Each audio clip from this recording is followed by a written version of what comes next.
Baik. Selamat pagi saudara. Yes. Kita sampai pada series yang baru hari ini. Seriesnya New Gen gitu ya, Generation gitu kan. Ya, series ini saudara, ini udah pasti ya untuk anak muda, untuk orang-orang yang berumur muda belia gitu ya. Tetapi kan anak muda itu luas ya saudara ya. Ya ada anak SMP, SMA, saudara, ada anak kuliah, ada angkatan kerja yang baru, yang umurnya 20 tahun ke atas, itu pun juga anak muda. Benar ya saudara? Belum lagi saudara dan saya yang mau terus kelihatan muda. Asik. Benar gak Pak Yesi? Benar. Iya tes. Oke. Ya saudara, gak apa-apa saudara. Kita melihat bahwa setiap kehidupan kita terus bersemangat dan hidup di dalam Tuhan, kita punya iman di dalam Tuhan, amin. Ya, judulnya apapun judulnya hari ini, ya semuanya itu akan, saya percaya bahwa firman Tuhan itu berarti untuk saudara dan saya hari ini, amin. Ya, saya pernah baca nih saudara nih, saya pernah baca gitu ya, saya lupa di mana, tapi Cristiano Ronaldo itu umurnya 40 tahun secara kronologis, tapi biologisnya itu 30 tahun saudara. Waduh, gitu ya. Maksudnya badannya itu setara dengan umur yang 30 tahun bahkan 29 akhir gitu, ada yang bilang seperti itu. Terus saya pernah ditanya juga saudara, waduh saya gak tahu umur biologisnya. Sambil bercanda saya bilang 25 kali ya. Ya ini biar gampangnya karena tahun ini saya 52 saudara. Oke jadi apa namanya. Jadi bahwa itu orang pengen muda, orang pengen terlihat muda, pengen tetap muda. Kenapa saudara? Karena anak muda itu memang kuat. Karena anak muda itu gesit, ya. Disebut tadi penuh dengan semangat anak muda itu saudara. Ya, dan ada satu hal yang gak boleh ketinggalan dari seorang anak muda. Sekali percaya satu nilai, dia akan pegang erat-erat saudara. Itu anak muda. Dan Tuhan perhatikan itu juga. Firman Tuhan dalam 1 Yohanes dikatakan, aku menulis kepada kamu, hai orang-orang muda. Karena kamu kuat. Ini bicara fisik. Ya, dan firman Allah tinggal di dalam kamu. Ini bicara nilai. Dan kamu telah mengalahkan yang jahat. Mereka itu menerobos apa yang tidak sesuai dengan nilai yang mereka pegang, saudara. Ya, orang bilang punya idealisme. Tapi inilah firman Tuhan. Itulah anak muda. Dan Tuhan perhatikan itu. Nah, kenapa Tuhan memperhatikan ini, saudara? Karena dalam gambaran besarnya, rencana Allah itu begitu panjang. Orang Surabaya bilang puanjang. Bener yang Jawa Timur nih, puanjang. Mazmur 33 ayat 11 katakan, rencana Tuhan tetap selama-lamanya. Rancangan hatinya turun-temurun. Ya, artinya rencana Tuhan itu memerlukan ribuan generasi saudara. Kalau tidak ada generasi baru, berhentilah rencana Tuhan. Maksud saya memerlukan banyak generasi. Ya, artinya tidak jalan gitu kan. Dan Tuhan tidak membiarkan itu berhenti. Ya, karena rencana Tuhan itu pasti terjadi saudara. Dia punya kuasa, tetapi dia tetap itu akan menjadi polanya dia. Akan ada generasi baru ya yang ada di dalam rencananya. Itu sebabnya Tuhan tidak ragu-ragu untuk menggunakan anak-anak muda. Dan juga tidak ragu-ragu untuk menggunakan setiap kita, saudara. Nah dengan kata lain, ketika generasi baru itu bangkit saudara, akan ada kemenangan. Kenapa? Karena ada orang-orang yang mengalahkan yang jahat tadi. Yang dikatakan dalam 1 Yohanes. Ketika generasi bangkit, ketika generasi baru itu bangkit, akan ada kemenangan karena ada mereka yang mengalahkan kejahatan. Disitulah ada masa depan. Ada masa depan yang cerah saudara. Makanya judul hari ini adalah masa depan cerah, bangkitnya generasi baru. Wow. Nah firman hari ini diambil dari kisahnya Daud. Ya dalam 1 Samuel 17. Tercatat suatu ketika Raja Saul dan pasukan Israel itu sangat ketakutan dan dalam menghadapi bangsa Filistin. Ya, ayatnya kita tidak baca semua saudara. Ini akan masuk pada poin-poinnya. Nah, mereka sangat takut dengan Goliat karena Goliat ini tampil dengan fisik yang luar biasa perkasa saudara. Tingginya itu hampir 3 meter. Saya baca mata tombaknya kalau dibuat kilogram itu matanya doang ya saudara, 7 kilogram. Baju zirahnya itu beratnya 50 kilogram. Itu berat banget dan itu berarti kuat banget dia saudara. Dan ini dibarengi dengan kemampuan tempur yang luar biasa serta peralatan tempur yang baik. Nah, dalam situasi ini ya, Daud itu datang ke garis depan, muncul dia saudara. Daud yang berbeda, yang jauh bedanya dari Goliat. Ya, Daud pada waktu itu datang ke medan tempur karena disuruh Isai, ayahnya, untuk membawa makanan bagi ketiga kakaknya. Sekalian mau tanya gimana kabarnya mereka, ya ketiga kakaknya ini, abangnya ini. Nah karena mereka sedang berperang sebagai prajurit Israel, Daud ini itu adalah bungsu dari 8 bersaudara. Gitu. Saat itu kira-kira umurnya 17 tahun. Ya saudara. Nah di sana Daud ini mendapati Goliat itu selama 40 hari. Itu ngomong mencemooh barisan tentara Israel. Ya, 40 hari saudara.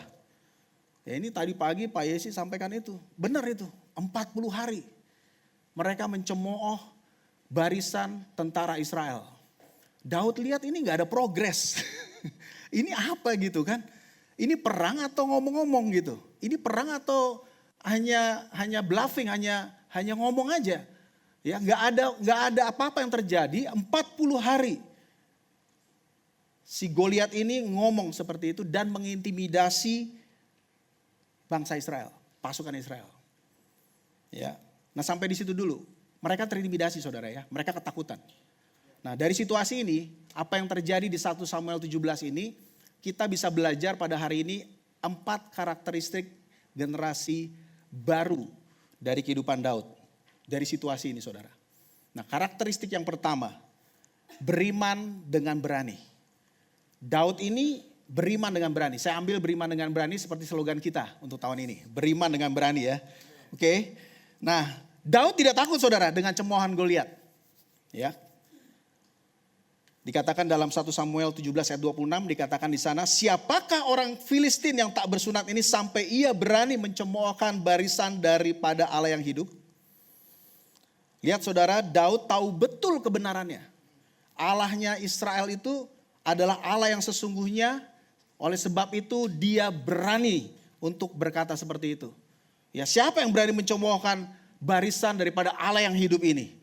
Dan keberanian Daud ini tampak jelas dengan dia mengajukan dirinya untuk melawan Goliat, saudara.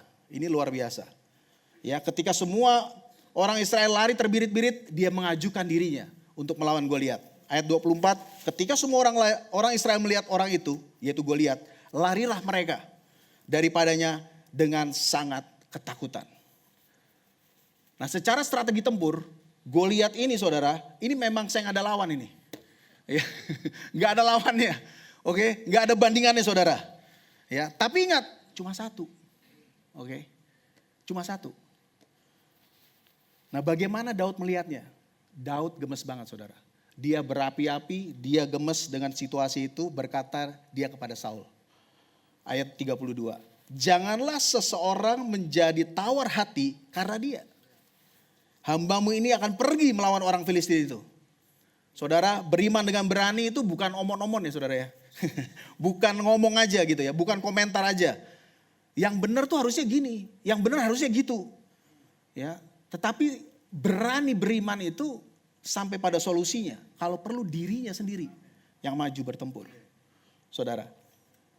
Kan bisa aja dia katakan kepada para pasukan itu. Kamu kan udah tahu kebenarannya. Saya udah kasih tahu kamu nih. Bahwa ini barisan Allah yang hidup. Kenapa masih takut? Kamu dong prajuritnya maju. Kan gitu. Bisa aja Daud ngomong gitu. Tapi enggak saudara. Ya. Daud yang maju menghadapi Goliat.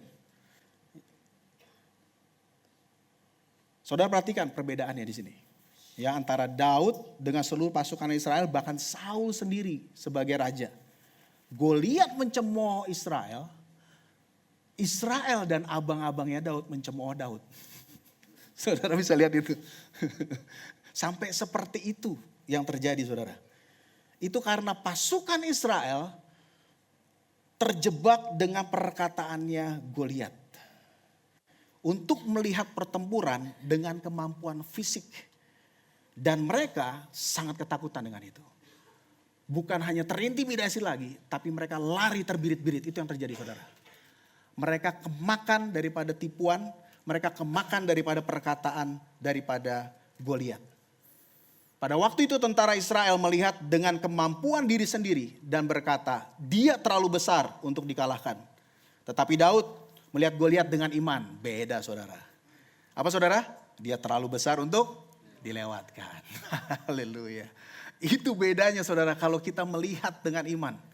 Kalau kita berani, beriman dengan berani, memakai kacamata iman, akan melihat hal yang berbeda. Jangan tertipu saudara dengan perkataan dunia yang tidak sesuai dengan firman. Waktu saya tadi memuji Tuhan, waktu saya menyembah Tuhan, saya ingat dengan ayat ini. Pada hari ini jelas banget Tuhan ingin katakan kepada kita semua. Jangan saudara terintimidasi dengan perkataan dunia yang tidak sesuai dengan firman. Saudara gagal dengan itu, saudara tidak bisa dengan ini adalah standar kami. Saudara tidak bisa, saudara tidak mungkin lakukan itu. Saudara harus tahu, saudara adalah barisan tentara Allah yang hidup. Amin saudara, beri kemuliaan bagi Tuhan kita. Saudara harus lawan itu dengan kebenaran. Kalau saudara lihat, kalau kita lihat baca lagi saudara nanti di rumah ya saudara. Ini luar biasa banget. Peperangan sebelum peperangan pertempurannya dikit saudara. Cuma sebentar. Tapi perang katanya itu banyak banget saudara. Antara Goliat dengan Daud. Ya, kamu datengin saya dengan tongkat, emang saya ini anjing? Dia bilang begitu. Ya, hari ini juga. Ya, kamu akan dimakan. Bangkai kamu akan dimakan oleh burung-burung di udara. Dia katakan terus saudara, dia tidak diam. Dia bukan hanya datang lempar umban, enggak. Dia lawan perkataan Goliat. Demikian juga dengan saudara dan saya. Apa yang saudara hadapi di dalam kehidupan saudara. Apapun yang dunia katakan pada saat ini. Ya, di dalam saudara punya kehidupan. Ya, katakan hal-hal yang tidak benar tidak sesuai dengan firman Tuhan. Saudara harus patahkan itu dengan kebenaran firman Tuhan saudara. Lawan itu. Dengan kata-kata firman Tuhan. Saudara sudah menjadi seorang yang mengasihi Tuhan. Saudara sudah menjadi orang yang beriman dengan berani. Seperti Daud. Enggak jauh-jauh saudara. Contoh keberanian itu berani mengambil keputusan dengan benar. Walau ada resikonya. Berani berkata benar dengan sopan. Ya. Berani bertanggung jawab, tidak lari dari masalah. Itu udah berani saudara. Hal-hal ini akan mengubah dunia saudara. Saudara bukan dipengaruhi, tapi saudara akan mempengaruhi. Amin saudara.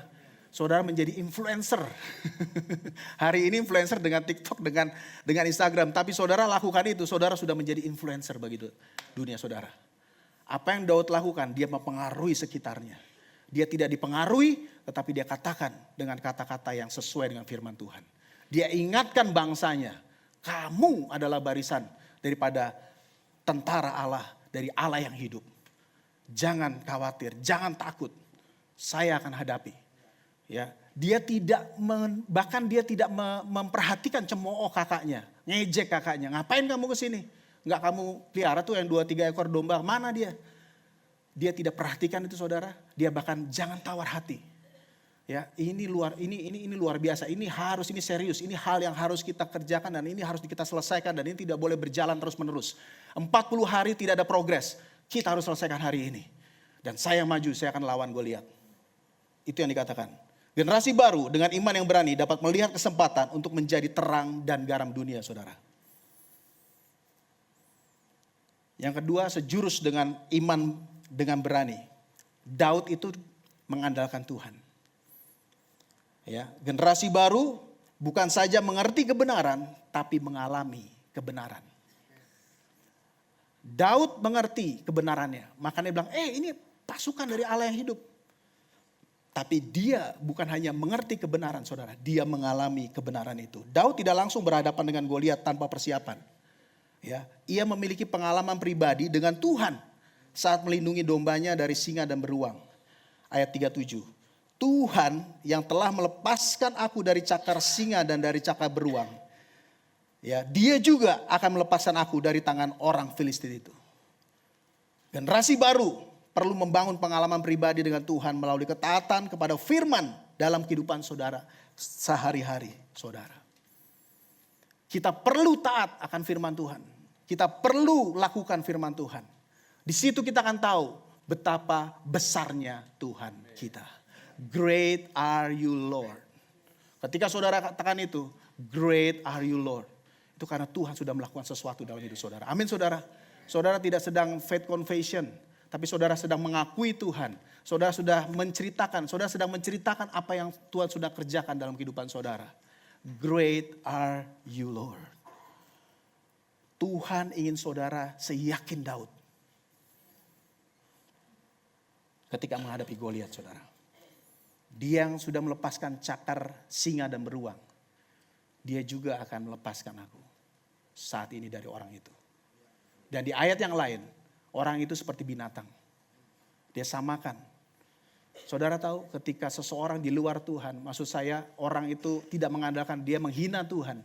Udah gak ada samanya lagi dengan manusia. Dia katakan kayak singa dan beruang sama aja. Habis dia. Artinya bukan masalah kita merendahkan, tetapi poin saya adalah keyakinannya itu loh saudara. Keyakinan Daud itu. Itu dia begitu yakin karena dia merasakan bagaimana Tuhan itu besar. Tuhan itu melindungi kehidupannya. Amin saudara. Yes. Nah dalam mengandalkan Tuhan ada momen di mana Saul itu mencoba melengkapi Daud dengan baju sirahnya. Pedangnya. Tetapi Daud tidak nyaman dengan itu. Ia lebih memilih menggunakan umban saudara. Slingshot. Ya, dan memilih 5 batu yang licin untuk menjadi senjata dia. Ayat 39, aku tidak dapat berjalan dengan memakai ini. Sebab aku tidak biasa menggunakannya. Saudara, bukan artinya kita tidak perlu perlengkapan. Kita perlu perlengkapan, tetapi kita tidak mengandalkannya. Apa yang kita andalkan? Siapa yang kita andalkan saudara? Tuhan. Katakan kiri kanannya, andalkan Tuhan. Haleluya. Ya, saudara suatu kali Tuhan menegur Israel melalui Nabi Yesaya. Dia katakan gini, celakalah orang-orang yang pergi ke Mesir minta pertolongan. Yang mengandalkan kuda-kuda, yang percaya kepada keretanya yang begitu banyak dan kepada pasukan berkuda yang begitu besar jumlahnya. Tetapi tidak memandang kepada yang Maha Kudus Allah Israel dan tidak mencari Tuhan. Cari Tuhan saudara, datang kepada dia. Ketika saudara terhimpit, ketika ada cemoohan, ketika ada kata-kata yang mengintimidasi saudara, cari Tuhan, datangi dia. Firman Tuhan katakan kalau tidak, ya itu akan terkutuk saudara, itu akan gagal. Makanya cari Tuhan, saudara akan kalah karena di luar Tuhan kita tidak bisa apa-apa. Dengan kemampuan kita terbatas, apa yang kita bisa lakukan terbatas, resource kita terbatas saudara. Ya termasuk uang juga tidak dapat diandalkan. Ya ini gambar jembatan Palu saudara. Jembatannya bagus. Ya jembatannya kuning, namanya jembatan kuning. Saudara kalau waktu kita ke sana, tim misi kita. Ya waktu itu ke sana. Ini jembatan kuning ini bagus ya saudara ya. Suasananya gitu ya indah ya dari atas gitu. Karena itu dia di muara saudara. Ya, tapi jembatan Palu ini indah tapi sebetulnya ngeri-ngeri indah saudara. Ya, karena di bawahnya itu waktu kita ke sana kalau siang hari itu buaya itu pada berjemur. Di kaki jembatan itu. Jadi banyak buaya di Palu itu saudara, di sungainya. Ya. Nah, jembatan yang kuat dan indah ini hanya dalam kurang dari 30 detik saudara. Berubah menjadi seperti itu. Menjadi reruntuhan. Saya gak bayangin orang kecebur ke situ gitu kan. Kita gak bisa bayangkan itu. Tapi saudara ketika itu terjadi, saudara tahu ya hilangnya jembatan itu juga hilangnya nilai uang kami. Dengan gempa itu saudara, uang itu gak berharga. Saya udah tahu teorinya saudara. Udah tahu, kita tuh mengandalkan Tuhan, ya kita uang tuh gak bisa. Tapi kalau saudara mengalami sendiri, beda saudara. Beda, Tuhan tolong. Ya. Uang kami ada, cash ada, di bank ada. Gak bisa diambil juga, listriknya mati. Gak bisa. Begitu listrik mati saudara, semuanya selesai. Dunia modern selesai, kembali ke perbakala. Yang ada hukum rimba saudara. Orang semua nyuri bensin, ngambil bensin. Kita punya mobil di situ masih bisa. Saya bilang Tuhan saya gak mau lah. Tapi kita lihat bagaimana Tuhan menolong kita. Benar Tuhan, Tuhan tolong dengan bensin yang dari mobil-mobil yang hancur keruntuhan dari hotel kami. Jadi kami ambil bensin yang dari mobil-mobil itu. Karena itu pun seizin dengan manajer hotel yang ada di situ, saudara. Oh kami ambil bensinnya. Ya, ini kan punya dalam lingkungan. Ya udah, bensin ada, saudara. Tapi maksudnya poinnya adalah Tuhan tuh menyediakan. Dan kita tahu ketika uang yang kita andalkan itu dalam beberapa detik, saudara, itu tidak ada harganya lagi.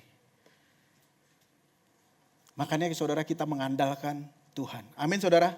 Generasi baru yang Tuhan panggil hari ini bukanlah mereka yang memiliki kemampuan luar biasa ataupun harta yang melimpah. Tetapi mereka yang memiliki hati seperti Daud. Hati yang sepenuhnya percaya dan bergantung kepada Allah saudara. Bukan tidak boleh kaya, bukan tidak boleh punya kemampuan saudara. Tapi biarlah semuanya itu keluar dari ketergantungan kita kepada Tuhan. Amin saudara. Ya saudara bisa berhasil. Saudara bisa punya resource yang begitu besar. Tapi ingat bahwa terus kita bergantung kepada Allah kita yang besar. Allah kita yang besar. Amin. Great are you Lord. Nggak tahu kenapa judul lagu itu muncul terus. Karena Tuhan itu begitu besar. Amin saudara. Wow. Yang ketiga. Ya, Daud itu generasi baru itu bertindak untuk kemuliaan Tuhan. Ya, semua usaha kita. Makanya saya katakan tadi, kita bisa punya segala sesuatu ya, tapi terus bergantung kepada Dia. Intinya bahwa semua tindakan kita itu untuk kemuliaan Dia saja. Motivasi Daud bukan untuk mendapatkan nama besar atau hadiah, tetapi untuk membela nama Tuhan. Ayat 45, engkau mendatangi aku dengan pedang dan tombak dan lembing, tetapi aku mendatangi engkau dengan nama Tuhan semesta alam, Allah segala barisan Israel yang kau tantang. Kita baca sama-sama ayat ini powerful sekali saudara. 3, 2, 1. Engkau mendatangi aku dengan pedang dan tombak dan lembing. Tetapi aku mendatangi engkau dengan nama Tuhan semesta alam. Allah segala barisan Israel yang kau tantang itu. Saudara mau ulangi sekali lagi hal ini. Ayat ini kita perlu baca sekali lagi. Kenapa? Dengan pengertian. Apapun yang saudara sedang hadapi saat ini. Ya, dunia yang sedang coba mengintimidasi saudara. Dengan hal-hal yang kelihatannya benar. Ya mungkin itu baik tapi kelihatannya baik tapi tidak benar saudara. Mari kita baca saat ini. Kita lawan setiap hal-hal yang tidak benar. Setiap hal yang 11, 12 yang mirip-mirip tapi enggak benar saudara. Kita baca ayat ini sekali lagi. 3, 2, 1. Engkau mendatangi aku dengan pedang dan tombak dan lembing. Tetapi aku mendatangi engkau dengan nama Tuhan semesta alam. Allah segala barisan Israel yang kau tantang. Haleluya. Amin. Amin. Daud marah saudara, campur gemes ya. Generasi baru itu perlu ya saudara memiliki motivasi yang murni dalam setiap tindakan mereka untuk kemuliaan Tuhan. Bukan untuk sekedar popularitas atau pengakuan saudara. Soli Deo Gloria. Kemuliaan hanya bagi Tuhan. Yang keempat saudara. Ya kita sudah lihat beriman dengan berani. Kemudian mengandalkan Tuhan. Ya tidak bertindak untuk kemuliaan Tuhan. Yang keempat, generasi baru itu menghormati generasi sebelumnya. Nah sebetulnya saat peristiwa Daud mengalahkan Goliat ini saudara. Daud dalam keadaan sudah diurapi sebagai raja oleh Samuel. Di dalam 1 Samuel 16, satu pasal sebelumnya. Daud sudah diurapi. Dikatakan di ayat 13, 1 Samuel 16, Samuel mengambil tabung tanduk yang berisi minyak itu dan mengurapi Daud di tengah-tengah saudara-saudaranya. Sejak hari itu dan seterusnya berkuasalah roh Tuhan atas Daud. Kita tahu jawabannya kenapa Daud bisa begitu berani hari itu. Karena roh Tuhan itu menyertai Daud saudara. Dia sudah diurapi menjadi raja. Saudara tahu apakah itu hanya untuk Daud saudara? Saudara itulah, saudara adalah orang-orang yang sudah diurapi. Saudara tahu ketika saudara percaya kepada Tuhan, ketika saudara percaya Kristus, saudara menjadi anaknya, bahwa urapan raja itu sudah turun ke atas saudara. Ketika saudara Kristus, saudara sudah punya Roh Kudus yang membawa kemenangan demi kemenangan dalam kehidupan saudara. Amin saudara. Itulah momennya saudara. Bahwa Tuhan itu menyertai saudara dan saya. Ada urapan raja di dalam diri setiap kita. Amin. Katakan kiri kanannya, engkau memiliki urapan raja. Engkau memiliki kemenangan di dalam kehidupanmu. Itu Roh Kudus. Ada urapan raja Tuhan saudara yang kita miliki. Sejak saat itu Tuhan itu mendampingi, mengurapi, menolong, berkuasa atas Daud. Itu yang pertama saudara-saudara lihat itu. Yang pertama ini poinnya dari bagaimana dia menghormati generasi sebelumnya, yaitu Saul. Daud mendapat restu Saul untuk maju melawan Goliat. Ini poin berikutnya saudara. Pula kata Daud ayat 37. Tuhan yang telah melepaskan aku dari cakar singa dan dari cakar beruang. Dia juga akan melepaskan aku dari tangan orang Filistin itu. Kata Saul kepada Daud, pergilah, Tuhan menyertai engkau. Daud sudah diurapi menjadi raja, dia menghargai Saul, dia mendapat restu Saul saudara. Pergi. Tuhan menyertai engkau. Yang kedua, Daud mengikuti arahan Saul. Dia mencoba semua perlengkapan yang Saul sediakan buat dia. Dia tahu bahwa dia gak bisa saudara. Dia tahu bahwa dia aman aja gitu kan. Tapi dia mengikuti arahan itu. Lalu Saul mengenakan baju perangnya kepada Daud.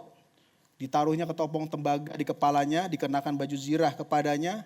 Tapi setelah itu saudara tahu di ayat yang tadi bahwa bahwa Daud itu melepaskan semuanya dan mengembalikannya kepada Saul karena dia tidak bisa menggunakannya. Karena dia tidak biasa. Kalau bahasa Inggrisnya never test gitu ya, tested gitu. Dia gak pernah ngetes itu, dia gak pernah coba itu. Jadi bagi dia saya cukup dengan slingshot aja, saya cukup dengan umban aja. Di sini tidak selalu setuju dengan sebelumnya. Tetapi tetap hormat saudara. Ya, setiap apapun itu satu hal yang baik. Tetapi kita harus terus menghormati generasi sebelumnya. Ya. Nah, saudara, kesimpulan dari semua poin-poin yang kita dengar pada hari ini. Ya. Ketika seseorang hidup oleh iman, ia adalah generasi baru, saudara dan saya. Siapapun itu. Yang mengandalkan Tuhan, yang berani menghadapi tantangan zaman, yang menghormati generasi sebelumnya untuk bertindak bagi kemuliaannya. Amin saudara. Ketika saudara hidup oleh iman, saudara adalah generasi baru. Yang mengandalkan Tuhan ketika saudara hidup oleh iman. Yang berani menghadapi tantangan zaman ketika hidup oleh iman.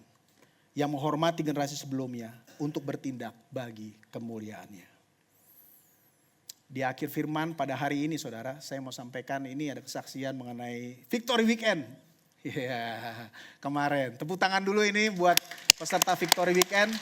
Ya, mungkin dia ada di antara kita saat ini. Kemarin. Ya, hari Sabtu 23 peserta yang mengikutinya. Saudara, ini luar biasa. Karena di dalam kelas Victory Weekend ini peserta mendapatkan dasar-dasar kekristenan sehingga mereka memiliki kehidupan rohani yang kokoh dalam mengikuti Kristus saudara. Nah kali ini ada yang berbeda nih saudara. Saya hampir nganggur. Gara-gara ada generasi baru pengajar. Yang dibangkitkan saudara. Saya hitung ada 6 orang. Ya, kalau gak salah 6 orang Pak Yesi. Ya, ini luar biasa saudara. Ya, tentunya ada kekurangan di sana sini. Tapi itu biasa saudara. Gak apa-apa. Dan itu yang namanya masa depan cerah saudara. Karena ada generasi baru di tengah-tengah kita. Di dalam kehidupan kita. Di gereja ini. Itu sebabnya kita terus mendorong setiap orang untuk melayani. Setiap orang untuk membawa ya, apa yang dia miliki. Talentanya, kemampuannya, ya, tenaganya saudara. Apapun itu Tuhan sudah berikan. Tuhan sudah depositkan kepada hidup saudara. Mari bawa kepada Tuhan. Dan biarlah saudara melayani Tuhan. Di dalam jemaat ini saudara begitu banyak posisi, begitu banyak hal-hal yang perlu saudara lakukan sebetulnya. Ya, kalau saudara lihat Tuhan sudah percayakan fasilitas seperti ini. Ya, kita akan melihat orang-orang akan dilatih keluar, akan diutus, akan banyak pastor yang dibangkitkan, banyak misionaris yang akan diutus dari tempat ini, saudara. Itu sebabnya kenapa kita perlu tahu bahwa paling tidak dengan adanya fasilitas ini, saudara sudah punya gambaran begitu besar hal yang Tuhan mau kerjakan di tengah-tengah kita melalui saudara. Bukan melalui orang lain, melalui saudara dan saya.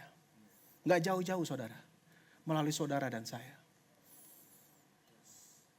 Nah, ini yang namanya masa depan cerah, saudara. Amin, saudara. Ketika ada orang, ada generasi selanjutnya di tengah-tengah kita. Saya undang untuk tim musik naik ke atas. Mari saya undang untuk saudara bangkit berdiri. Thank you, Jesus. Terima kasih, Tuhan. Great are you, Lord. Engkau besar, Engkau mulia, Engkau agung. Kuasamu tidak terbatas, Tuhan. Bapa, kami arahkan pandangan kami kepada Engkau. Karena Engkau Allah yang besar di dalam kehidupan kami. Kuasamu nyata.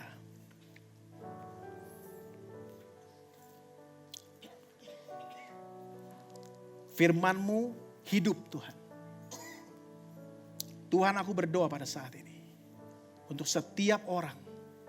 Untuk setiap pribadi memegang firman-Mu. Aku berdoa, Tuhan, ada kehidupan yang berdiri berdasar atas firman-Mu. Demikianlah firman Tuhan. Janganlah takut sebab aku menyertai engkau. Janganlah bimbang sebab aku ini Allahmu. Aku akan meneguhkan, bahkan akan menolong engkau. Aku akan memegang engkau dengan tangan kananku yang membawa kemenangan. Great are you, Lord. Katakan pada dia. Nyanyikan pada dia. It's your breath in our lungs, so we pour out our praise. We pour out our praise. It's your breath in our lungs. Amin. So we pour out our praise to you all. It's your grace in our lungs, so we pour out our praise. We pour out our praise. It's your breath in our lungs, so we pour out our praise to you only. Singing great are you, Lord. Engkau besar, Tuhan. Let's sing. Singing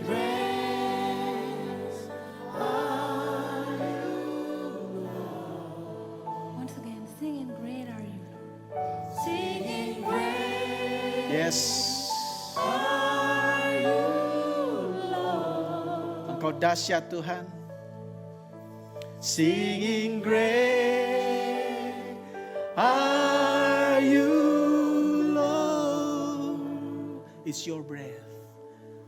It's your breath in our lungs. So we pour out our praise. We pour out our praise. It's your breath in our lungs. So we pour out our praise to you only. It's your breath Oh, in our lungs. in our lives. So we pour out our praise. We pour out our praise. It's your breath in our lives. So we pour out our praise to you only. Tuhan ada di sini. Tuhan tidak meninggalkan engkau. Tuhan ada di sampingmu. Dia berdiri bersama-sama dengan engkau. Untuk segala sesuatu yang kau sedang kerjakan saat ini. Tuhan ada di situ. Tuhan, aku berdoa buat mereka yang takut saat ini. Buat mereka yang ragu-ragu saat ini. Buat mereka yang terintimidasi saat ini, Tuhan. Engkau lepaskan satu persatu saat ini, Tuhan. Biarlah keberanian turun dalam kehidupan mereka. Keberanian seperti Daud yang menghadapi Goliat. Bukan karena kekuatannya, tetapi karena mengandalkan Engkau. Tetapi karena firman-Mu berkata demikian. Dan kami semua tahu bahwa Engkau besar, Engkau hidup, dan Engkau berkuasa. Aku katakan ada kemenangan di dalam kehidupan setiap umat-Mu pada saat ini. Di dalam nama Tuhan Yesus. Dan semua yang percaya katakan, amin. Beri kemuliaan bagi Tuhan, saudara. Haleluya.